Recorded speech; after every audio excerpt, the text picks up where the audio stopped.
आपको देखा, ऐसा बिल्कुल नहीं।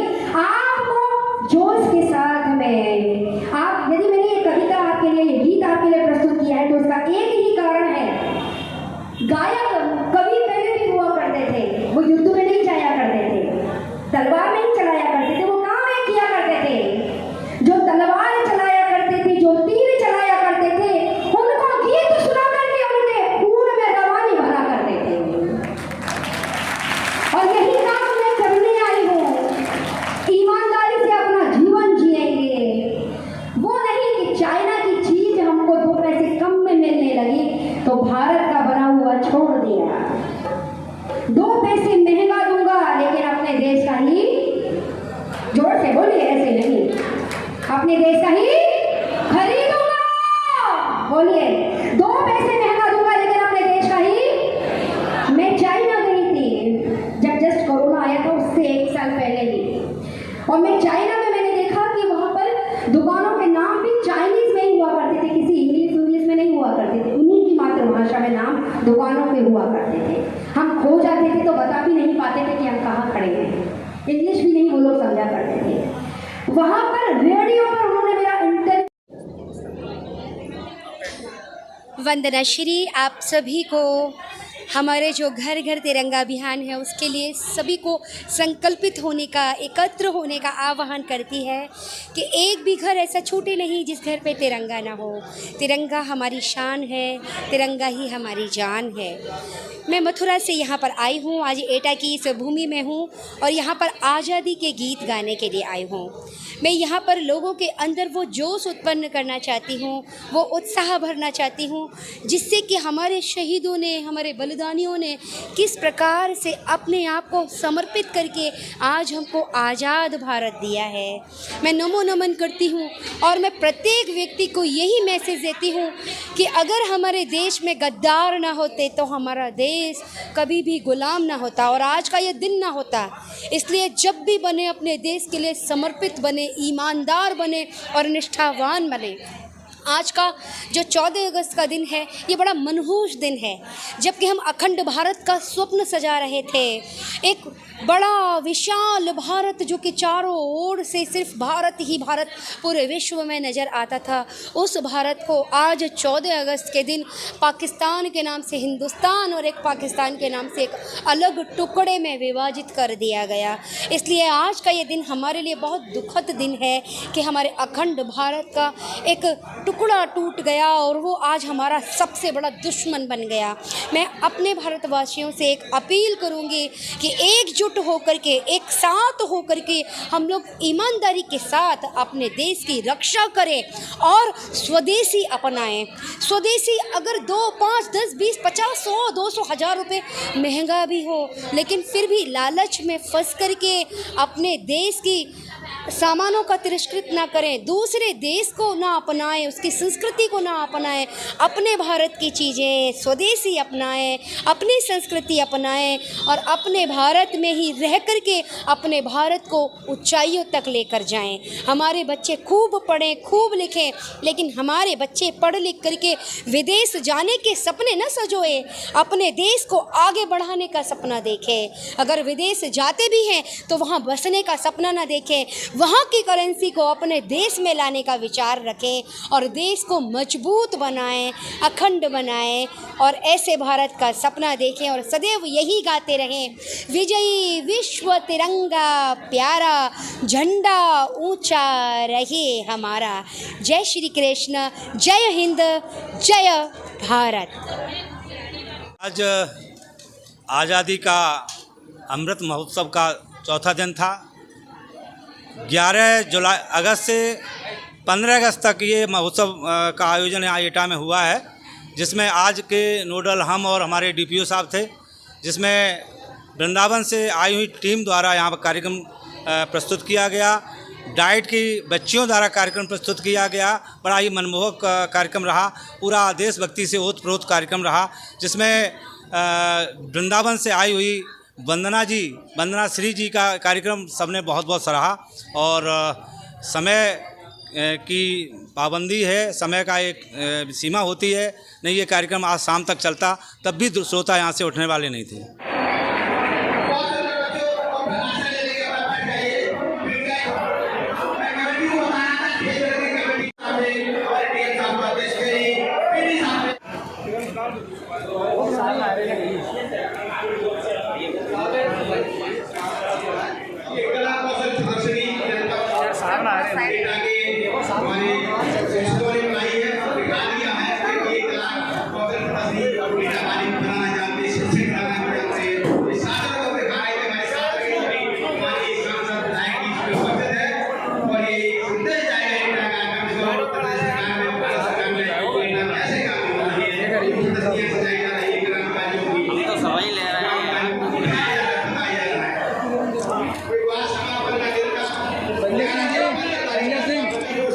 सोमेंद्र प्रताप जी,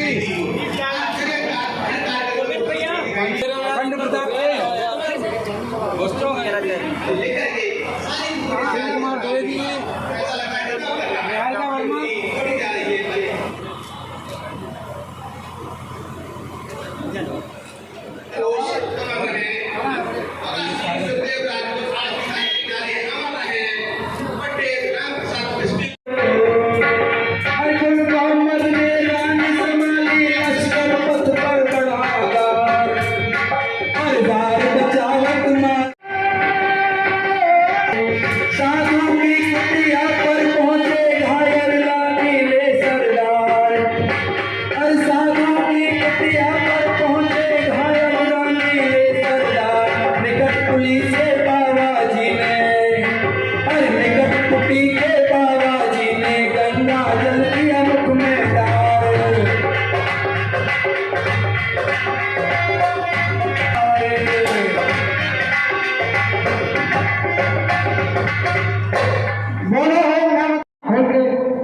आप खड़े थे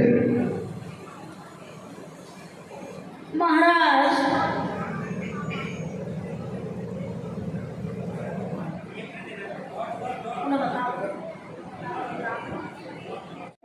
एक दिन देश जरूर आजाद होगा, जरूर आजाद होगा, भाई सब कुशल हो जाएंगे। मैं इसका हाथ तुम्हारे हाथ में देती हूँ बाबा।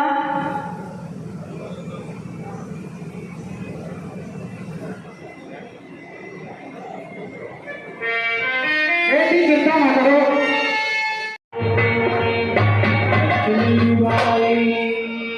अमर हो गई, अमर कहानी हो गई। मेरी जानकारी में प्रथम बार जिलाधिकारी महोदय के इनिशिएटिव से इतने व्यापक पैमाने पर दूर दराज के गांवों से हमारे जो स्पोर्ट्स के प्रतिभागीगण थे उनको सम्मानित करने का कार्य किया गया है। यह एक सामान्य सम्मान नहीं है।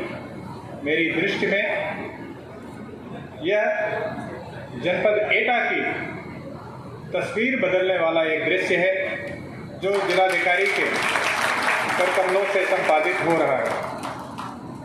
हमें थोड़ी बहुत जानकारी है कि आपने किस प्रकार से इसकी योजना बनाई, स्टेडियम से कैसे इसकी शुरुआत हुई और क्या क्या इसमें मोटे मोटे काम हुए और किस प्रकार से जनपद एटा में प्रथम बार यहाँ के हमारे जो खिलाड़ी थे, हमारे जो खिलाड़ी के कोच थे, उनको स्टेट लेवल पर जाकर अपना नाम रोशन करने का मौका मिला है। और इसमें इस पूरी प्रक्रिया से जुड़े हुए जितने भी लोग हैं वो सारे साधुवाद के पात्र हैं, धन्यवाद के पात्र हैं। जहाँ भी रोशनी जले, जहाँ भी दीपक जल सके वहाँ हम जलाएं। यही उन वीर सपूतों को सही माने में आदर और सत्कार है और आज के स्वतंत्रता दिवस की असली सार्थकता इसी में है। बहुत बहुत धन्यवाद। जय हिंद, जय भारत। मुख्यमंत्री जी के जो निर्देशन में कराया जा रहा है, बहुत सारे कार्यक्रम विभिन्न विभागों द्वारा लगातार 11 तारीख से आज तक कराए गए हैं और आगे भी 17 तारीख तक लगातार ये कार्यक्रम जारी रहेंगे। आप लोग ये भी अवगत हैं, यहाँ पे बहुत सारे खिलाड़ी हमारे आए हुए हैं, कोच आए हुए हैं। सभी को मैं शुभकामनाएं आप लोगों को देता हूँ कि आप लोग सब लोग विजेता हैं जिन्होंने अलग अलग खेल में जीत हासिल की है और जनपद में एक अपना मुकाम हासिल किया है। 2 लोग हैं, वही पर होगा।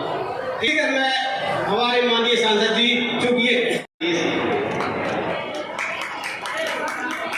तालियों से जब सम्मान होता है, खेल की किट जो पहन करके हमें हमें ये देखना है कि हम सभी लोग जब साथ चलेंगे तभी ये देश नई ऊंचाई छू पाएगा।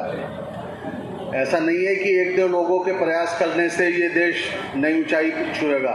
हमें सभी को आज ये प्रण करना है कि हम सभी इस दिशा में सार्थक कदम उठाएंगे और अपने देश को आगे लेकर जाएंगे।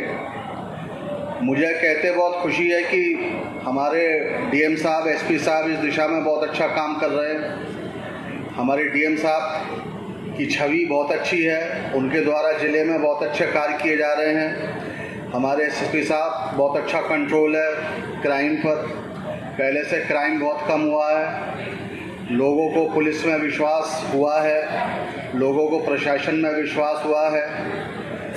माननीय योगी जी की सरकार में सबसे बड़ी बात है कि लोगों को सरकार पर भी विश्वास हुआ है।